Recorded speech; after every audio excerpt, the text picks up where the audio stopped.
Good morning. Yes, Greta will fly once again, and she will fly on a fully sustainable aircraft at some day in the future. And I think that's why I'm here. That's what I want to talk to you about, as to provide some philosophy into this, because it's not that we object to the requirement to transform our industry towards a more sustainable future. But we all need to recognize that aviation matters. We believe that without aviation, we will not experience the wealth and the social welfare that we have in our part of the world. We will not see a large number of successful global corporates having their headquarters in this part of the world without aviation. We will not have an open and welcoming society without aviation. And we will not be inspired by other cultures and by other people if you cannot meet and interact across the globe. And that's why aviation matters. And that's what we need to fight for. And the only chance that we can bring this on for us and for the generations to come is that we actually manage to transform our industry towards a more sustainable future. And that's the big idea, and that's the big agenda that you heard the other speakers talk about, and that I always like to address. Because it's real, because that dream, or that future that I just described, that I definitely want to see for my family, my kids and their kids to come, will only happen if we can transform this fast. And the requirements on us are here, they are here and now. We already see that, the political environment are starting to pushing and maybe, blaming aviation as one of the most pollutive industries on Earth. We can argue if that is true or not, but it doesn't really matter. Yes, we do emit CO2, and we need to take responsibility for our part of the equation. And we must do that, and we must do it fast. We already see that customers also start to react and change behavior. Our corporate clients, they also start to change behavior. And as a small example, we can already see a significant impact is from one of our home markets, and that's the Swedish domestic market, which has actually dropped in demand for aviation services by 8% throughout this year. That's, in our words, that's a sizable drop. So these things are happening here and now. And our response, how to move and take leadership into the future and into a more sustainable aviation industry, is actually lies under 3 strategic pillars, and then we have a 4th that we're trying to use as we move towards the future. First of all, we decided to set some very ambitious and aggressive goals for ourselves for the future. By 2030, we will reduce our emissions by 25%, and that includes potential growth in our business. By 2030, we will operate all our domestic aircraft on bio-based jet fuel. Those are tangible and aggressive goals. And to reach them, we need to deliver on this strategic agenda that you see on this chart. First and foremost, we need to reduce our emissions here and now. And the best way today to do that is actually to invest in new aircraft. As you heard some of the other speakers say, that's what we do, and a number of other players in our market are doing the same. For SAS' sake, we are investing up to $5 billion into new aircraft, and these aircraft are 15 to 17% more fuel efficient than the aircraft they will replace. That's a significant drop in emissions just there and by doing that. But we won't stop there. We're also fighting weight on board. Every kilogram, unnecessary kilogram on an aircraft requires additional fuel. That's why we also invest in new interior on board. We're replacing our interior with lighter weight seats. We are replacing the carpets on board with lighter weight. We do everything in our power to create as a light and efficient aircraft as possible, to reduce our emissions. That's kind of part 1 of our strategy. But then also, in order to continue in that space, we also see how can we provide a more sustainable services. And some small examples that, are taken out of context may sound more like, a PR gimmick than something tangible and strategic, but it's actually every single small step counts. So some examples that we've done. We said we're going to stop offer tax-free sales on board. Why fly whiskey bottles across Europe? That adds weight to the aircraft. We're going to stop doing that. We're going to try to make it easy for our customers to pre-order food and drinks before they embark the aircraft. Why?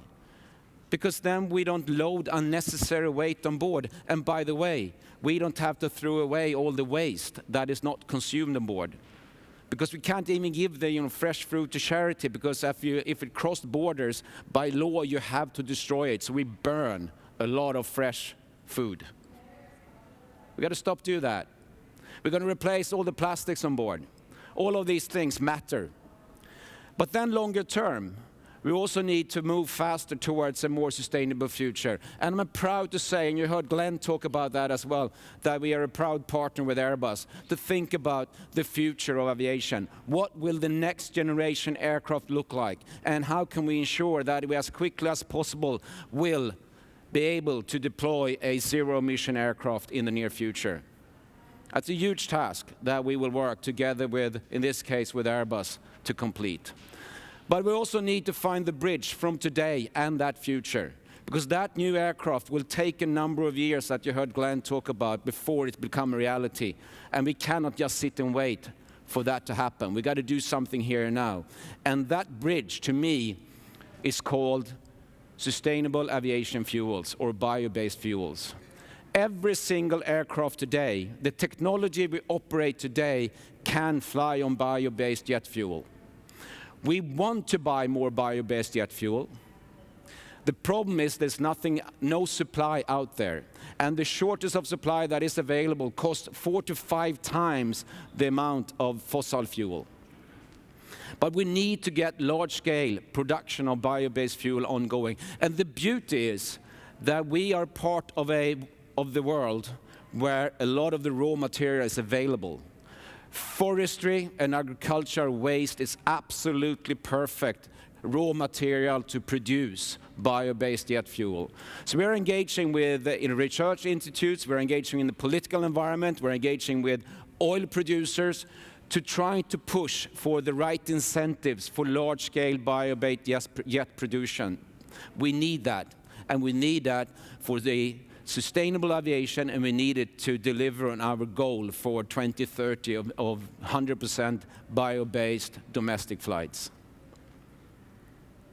But as of today, we are no wizards. We cannot just, make all CO2 disappear. As of today, even though we do everything in our power to reduce the emissions, we will emit CO2. And in order to demonstrate to our customers how serious we are that we want to move into a more sustainable future, we said, until we have zero-emission aircraft, we will compensate free of charge for our customers. We will CO2 compensate for our customers. We only ask for one counter currency, and that is join our Eurobonus frequent flyer club. It's free of charge, no commitments, a few clicks online and you're a member. And if you're a member, we will CO2 compensate your flight and your family's flight free of charge. And we've done that since February this year. Again, coming back to where I started, aviation matters. And we need to find a way towards a more sustainable future. And as a carrier, as an airline, we have a huge responsibility to make sure that we do everything in our power to move in that direction. And within SAS, we're determined to drive this agenda. We're determined to engage with the right stakeholders to make this happen. We're prepared to take leadership in this space to move our industry forward. And we want to engage with different suppliers, as we heard previously on other speakers, to ensure that we can reach a more sustainable future. And again, we have a significant responsibility. But if you would like to participate, if you would like to contribute to a more sustainable future, We also try to make it easier for you. Nowadays, if you book a flight online with us, you can easily opt in for biofuel.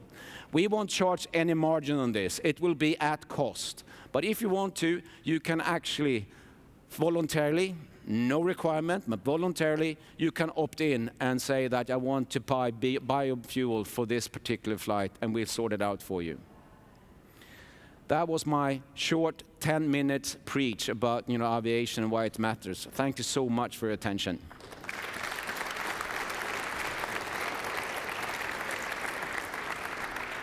Thank you so much, Rickard Gustafson. And I just have two very short questions. I am glad that you will do more biofuels and make it possible for me. But I also wondered, when will you be 100% renewable? And will you be willing to cut some routes that compete with trains? Well, I'll start with the last question and I'll come back to the first one. I think train services and aviation services complement each other. I don't see us as just competitors, but actually complements. And yes, there are some destinations where rail services are a great complement to aviation. That's a true fact.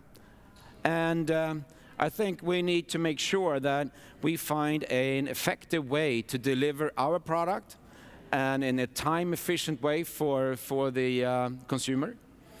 And then occasionally, there might be an option for that same person to do the same trip by rail. But we should not forget that the majority of our network you can't get to by rail. Or you can get there, but it takes 2 days. And normally that's the main challenge. But I think we need to collaborate, and I think we should not just see the different means of transportation as competition, but rather as supplement and complement.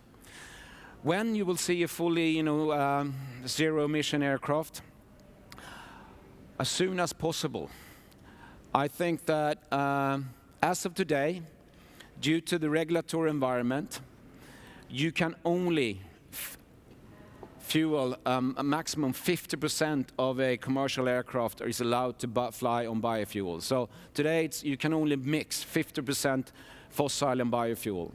That change is moving fast, and very soon I'm sure we will be allowed to fly on 100% biofuels.